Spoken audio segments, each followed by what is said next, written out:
উদ্দেশ্যে আপনি কি বলতে চান?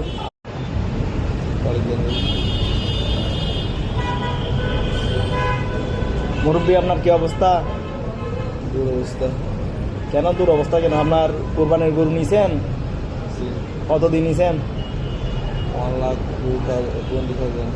আচ্ছা, কত কেজি হবে? 4 মনের কাছাকাছি। 4 মনের কাছাকাছি। 4 মন সমান কত কেজি হয়? 160 কেজি নাকি? 60 কেজি।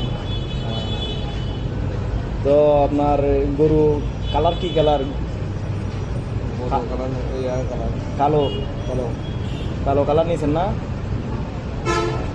গরু কি আপনার থেকে মোটা হবে? দুটি মোটা। আপনার থেকে মোটা? ও আচ্ছা, ঠিক আছে। তাহলে এখন দর্শকদের উদ্দেশ্যে আপনি কি বলতে চান? আল্লাহ, আপনার তো কত বড় গান। দর্শকদের উদ্দেশ্যে আপনি কিছু বলবেন? দর্শকেরা কোরবানি বুঝতে পারবেন যে এরপরে চাকরি দেয়।